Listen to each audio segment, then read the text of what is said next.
Hello and welcome to another episode of Around the Verse, our weekly look at Star Citizen's ongoing development. I'm Sandy Gardner. And I'm Will Weisbaum. On today's show, we'll take a look at the new Kiosk system coming in 3.0. We'll show you how this seemingly small mechanic is an important first step in building the game's dynamic economy. But before that, let's check in with Brian Chambers for an update from our office in Frankfurt. Hello, I'm Brian Chambers, Development Director of our Foundry 42 Frankfurt office. Teams have been busy this last month as usual, pushing on numerous fronts for 3.0, which is part of the large persistent universe, as well as Squadron 42.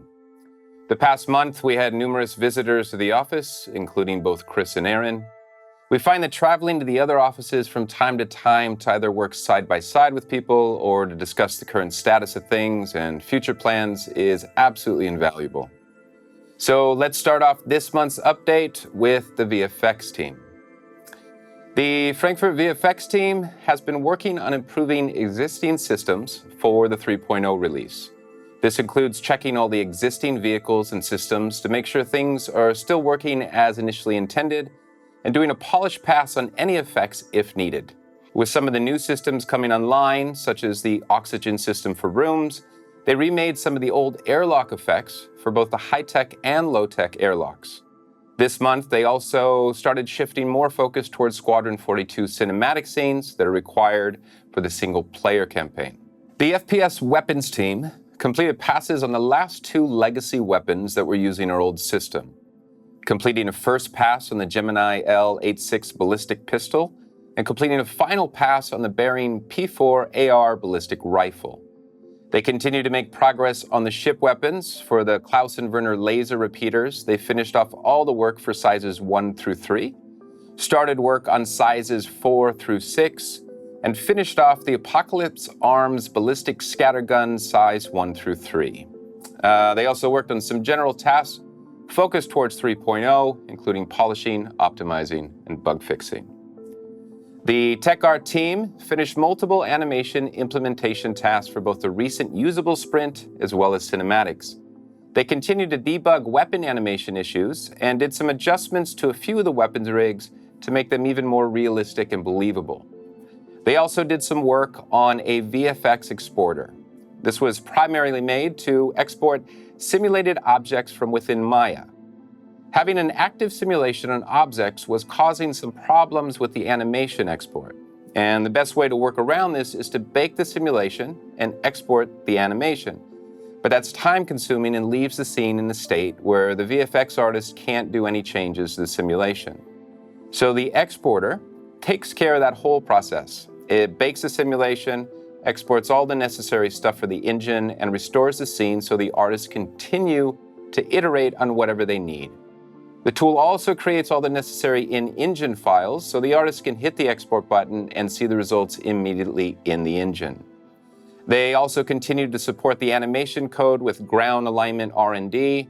Progress is going good, and we'll be able to show off some of the results very, very soon. For game programming, last month, they spent time fixing outstanding issues and polishing up existing code. The new airlocks and elevators are now being used more throughout the game, which exposed a few issues where game and engine code conflicted with one another. So those items were identified and work has begun to sort them out. They also added a small feature to weapons. To be able to hide the weapon from the first-person view during aim-down sight, which falls in line with the design and will make things much easier while in the heat of combat. The technology to easily apply weapon skins was also completed. It utilizes the work previously done for character customizations. There's still some UI work to be done on it, and the skins themselves are placeholder for testing, but the work will now allow simple and fast setups of weapon skins in DataForge. They'll now continue more work on the Weapon System 2.0, an additional elevator and airlock feature polish geared towards 3.0. The AI team has been working on more mission broker and mission system features, mostly for PU 3.0, but also offering support for S42. The mission broker has been adapted to support multiple players accepting the same mission, and they have the ability for mission instances to share information, which means players accepting the same collection mission, for example, will be sent after the same item rather than having their own distinct item to collect. They'll now build on that work by adding support for abandoning missions, as well as unlawful and lawful asymmetric missions for multiple players. This month, they added support for takeoff and landing of AI ships and surfaces. This includes landing pads, ship hangars, other ships, and celestial surfaces. We're also adding quantum travel functionality for the new non-Kythera AI. This is part of an ongoing effort to create all ship AI functionalities we need for subsumption-based AI. For the remainder of the month, they'll be focusing on adding more subsumption AI support, like using nav splines, and correct AI behavior when entering, exiting all vehicles and seats. They also finished up the second sprint for Buddy AI. Designers can now specify if they want to keep the AI in front or on the side of the leader or player. This sprint also brings the ability for an AI buddy to take cover in front of the player and moving from cover to cover point while following the player. This is the first step in having a companion AI that will intelligently follow you and help you out in combat. The Frankfurt Engine team, in cooperation with UK, refined the handling of GPU crashes and proper reporting via the public crash handler. As we render frames, we now include tokens into the command stream in order to pinpoint more easily what the GPU was last doing in case it starts hanging. This info was set along with other crash information for post-mortem analysis via our public crash handler service, and these steps should make it easier for us to more quickly react on GP issues found in the PTU that are otherwise hard to produce because of specific machine setup, OS, driver versions, etc. They also did a large number of performance analysis and engine optimizations geared towards 3.0 release. Another item they started to work on was a new road system to work in conjunction with the planetary terrain. The legacy roads were not suitable for our large-scale terrain. There was a large performance hit, and they also had Z-fighting and flickering issues when viewed from long distances. The new system is extremely fast and efficient, cache-friendly, and fully multi-threaded to send draw commands to the GPU in the most efficient way. The new system uses a screen space approach. Instead of drawing the geometry conventionally, it's powered by a projective technique like what we use on deferred decals. It has two distinct rendering passes. First, we draw the road geometry as a 3D volume, which intersects the terrain. In this pass, a stencil mask is generated to outline borders of the road. The same mask is then used in the next render pass to clip all pixels of the volumes that are not affecting the terrain. Finally, to generate UVs and fetch material textures, each pixel's position is reconstructed in camera space and then in local space by sampling the depth. All material attributes are then finally written in the G-buffer to compute lighting. Thanks to the nature of the projection, this technique doesn't suffer any Z-fighting or flickering related issues. They also created a new tool set to give designers the ability and flexibility to quickly lay down the new roads and modify them as needed.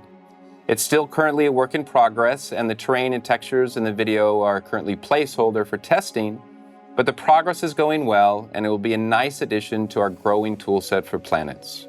The level design team is currently making a pass on the room system for Levski, ensuring that the player won't unnecessarily suffocate in random places, as well as general polish and bug fix for 3.0. They also begun taking a look at the Lorville, which is the next flagship landing zone on our list to tackle.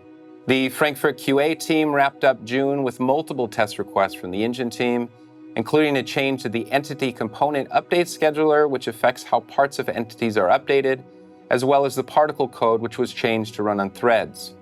All code changes have the potential to introduce new issues to an already functional build, so thorough comparison testing was performed to ensure that nothing new would be introduced into game dev. They also had test requests for area optimizations. Recent code changes affected how things such as doors and elevators work. These changes would give us roughly 1.5 millisecond frame time back, which is obviously an improvement. Subsumption testing continues this month with new features and bug fixes going into Subsumption Tool weekly. They continue to work closely with the design team and Tony Z to ensure that the tool is thoroughly tested to their satisfaction. Performance testing is also underway for the Persistent Universe. They use the Performance Profiler tool from Visual Studio to gather very specific data in areas of low performance, They gather as much information as possible within the internal QA team and continue to do weekly cross-studio playtests in order to increase the stress of the servers and to simulate an actual live environment as much as possible. Melissa Estrada, our QA technical lead, has also had fun time this month testing various gravity conditions on the new moons.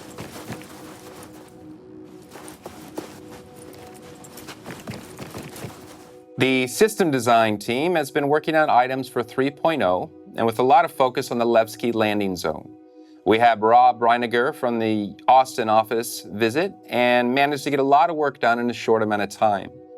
They're experimenting with Levski having a full AI population. The AI behaviors needed some work to ensure that they're not causing them to overcrowd in any given area. They also spent time stress testing our servers to determine what AI populations we can support and still get the performance that we need. During the process, they worked closely with the tech team to optimize so we can keep the performance as solid as possible. The cinematics team has been continuing to work on scenes across all chapters of Squadron 42. This month, they also spent time working with the graphic engineers to continue work on the two-dimensional render-to-texture display screens and holographic volume rendering work.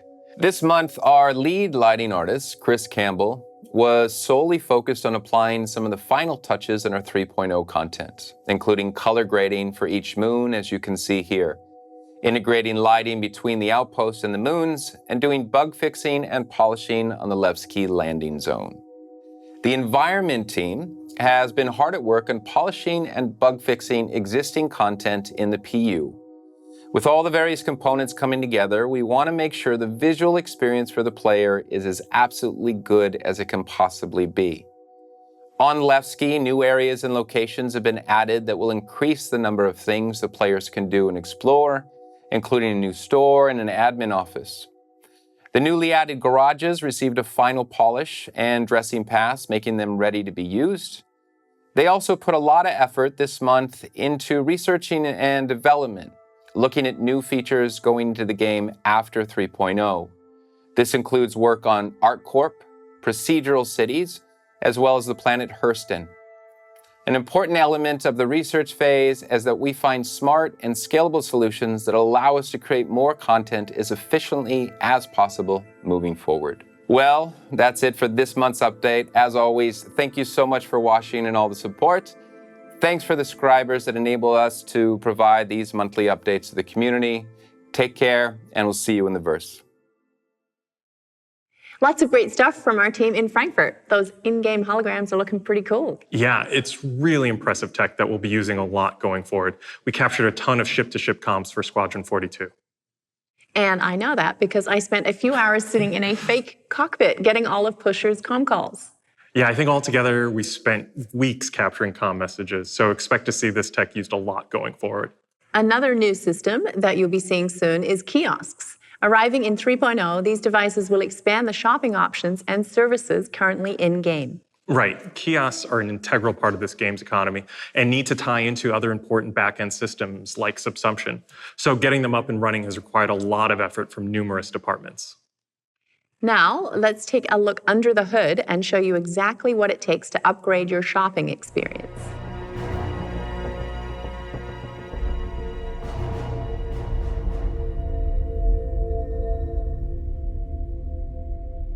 Hi, I'm Rob Reiniger. I'm the lead technical designer in Austin. I'm Spencer Johnson. I'm an associate gameplay engineer on the LA team. I'm Zane Bien. I am the UI creative director here at Foundry 42. I'm Trevor Warnish, the principal UI artist here. I'm Pete Mackey, senior designer on Star Citizen. The kiosk is our first foray into an economy in the game, a real living economy driven by the players. The kiosk is going to be the user's interface to purchase things or sell them within the game that are not physically within the shop in the case of purchasing, or things in their inventory, things from their ship. All selling will be done through the kiosk. What that will allow you to do is view an entire store's inventory. You can browse through the list, you can filter it, you can sort it, and view its stats in comparison to other things. It will extend to eventually the landing services. You can use the kiosks to restock your ship and refuel and so forth. You'll be able to equip a ship item directly on the ship at the time of purchase if you want, or have it delivered to the cargo hold of your ship. It's almost like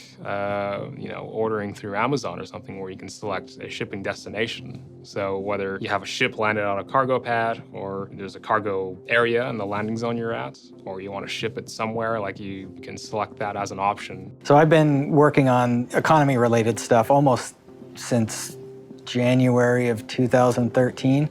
And so I'm really excited that, we're getting to the point now that, the stuff that we were talking about, in the early days of the project, we have tool support internally for that I can actually start building this stuff. In addition, I work out things like the recipes for the supply chains and manufacturing. Recipe in the context of Star Citizen is somewhat similar to a crafting recipe in other MMOs.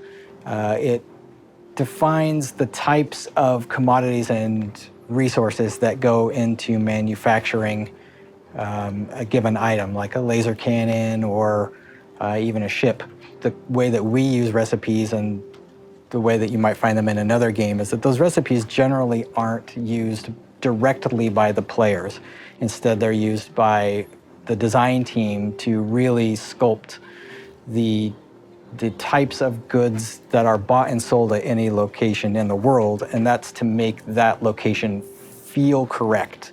So if it's a factory, that it buys and sells the kinds of things that you would expect from that location. I've been working on the back-end code side of the shopping and kiosk systems. The simplest way to describe making the shopping component we have is talking with the various systems that are all involved in the player making purchases and transactions through the whole process of using a kiosk or using a storefront to buy things and then have that enter into your persistence. So commodities make up a big part of the economy because everything within the game is created from one of the resources that runs through the system. Iron, gold, titanium, hydrogen, oxygen. To get commodities into the game means that we can start building the foundation for creating an actual economy where if deliveries aren't being made to a location, then all of a sudden their manufacturing capability is no longer, at its peak performance. So their demand goes up, prices go up. You can start to get that fluctuation in pricing. So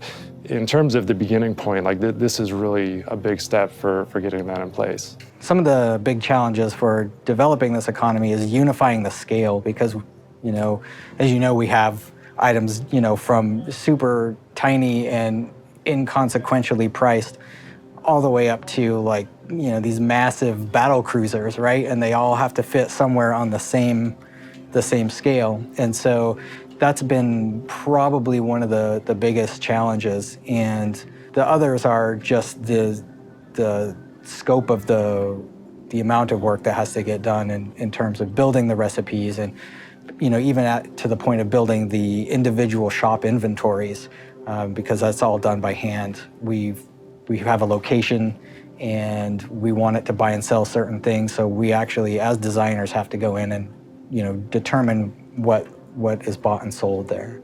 When you go and buy these commodities, you're going to buy a bunch of iron, say, where's that iron going to go? Your ship, right?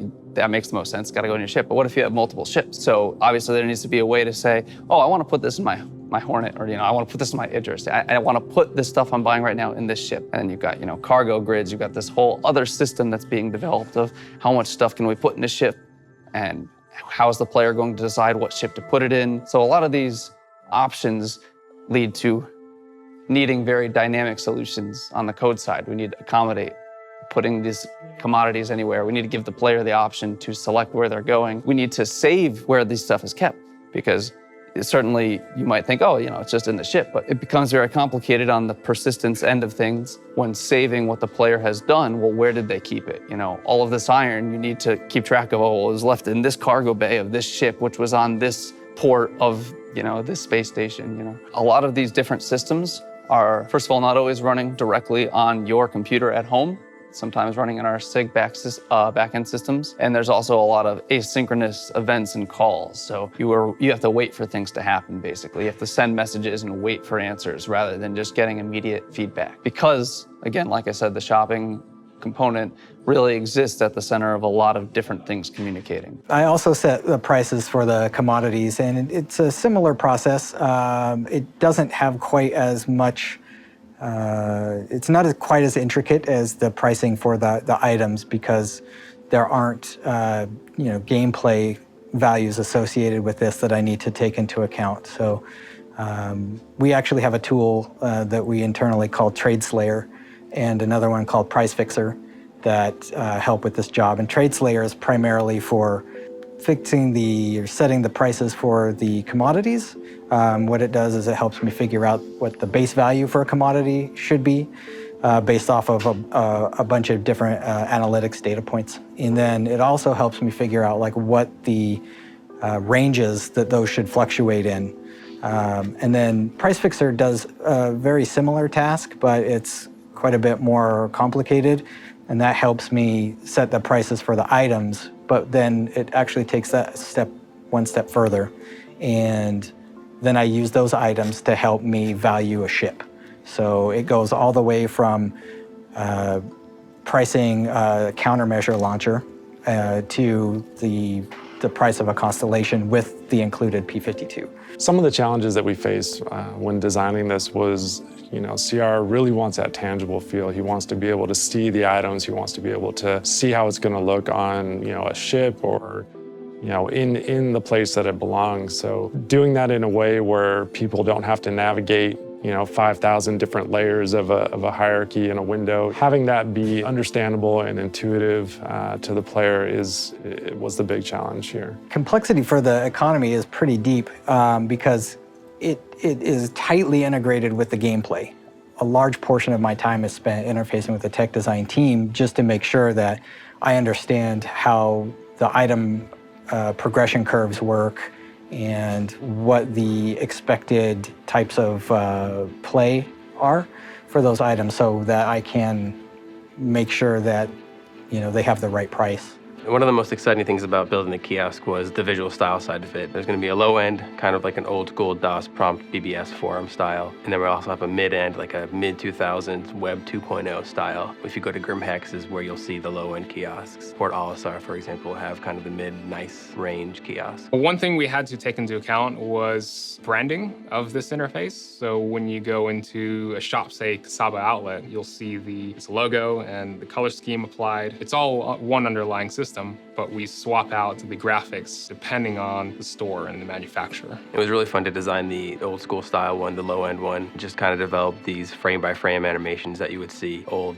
DOS games and things like that. When I talk about the shopping code and it existing sort of as this glorified middleman, this intermediary step between a lot of moving parts, one of those parts is subsumption, like back-end shopping service. There's a whole bunch of back-end services we have as a part of subsumption in the diffusion system. One of those is the shopping service. What the code that I'm writing does, it communicates to this back-end service which exists on our SIG servers and gets inventory information. Olisar, Dumpers Depot, or Kasaba has this inventory with these prices, this quantity of that item. And every store has a unique set of information.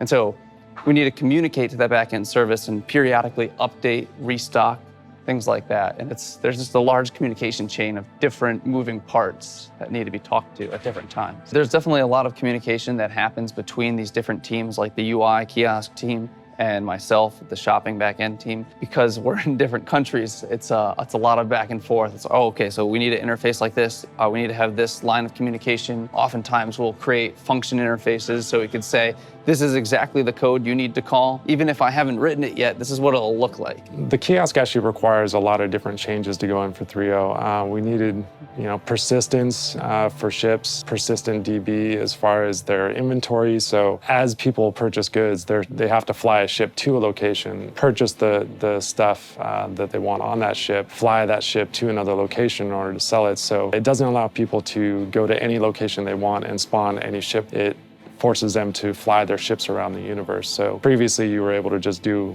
oh, I'm a Grim Hex and I want my Freelancer now, or I want my Hornet now. So now that people have to fly these things around, it's gonna force them to think about like, ooh, maybe I need an escort back to this other place because I want to leave this ship here, but I want to, get a different ship and bring it over here so I can buy or sell some things for this ship. Prices will change based on inventory levels and stock levels, and those inventory and stock levels are set on a per location basis.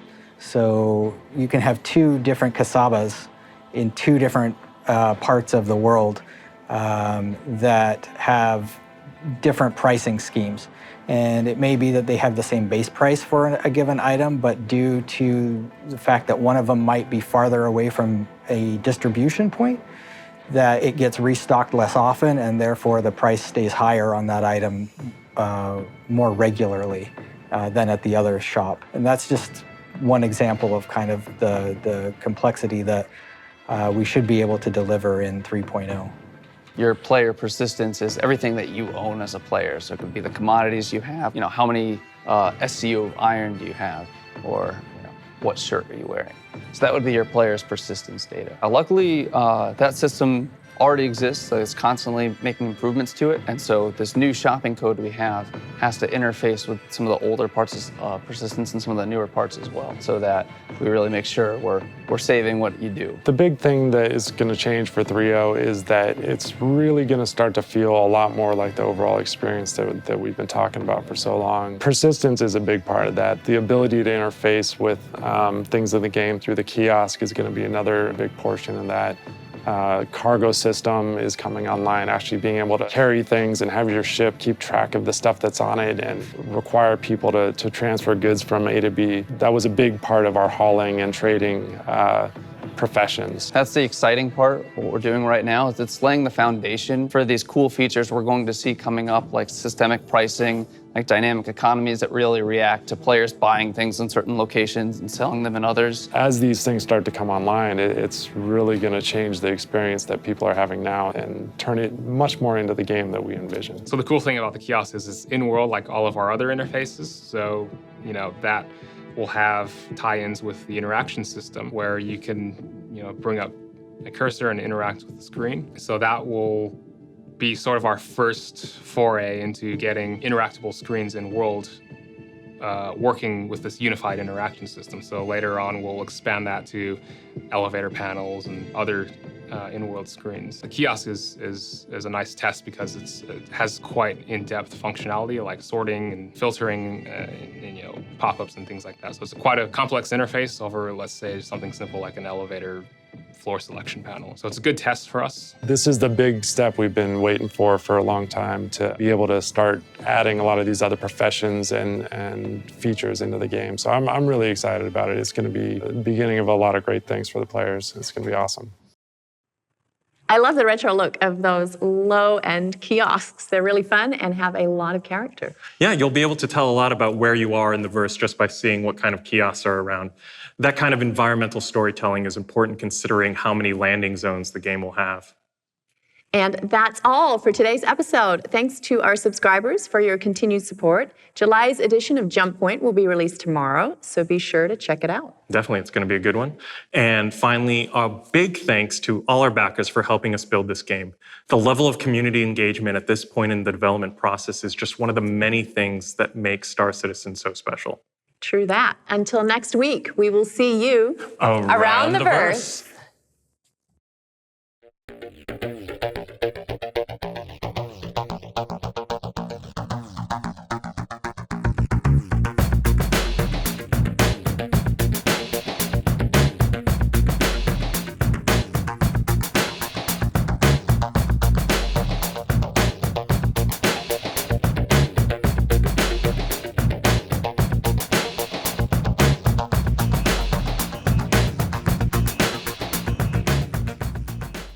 Thank you for watching. So if you want to keep up with the latest and greatest in Star Citizen and Squadron 42's development, please follow us on our social media channels. See you soon.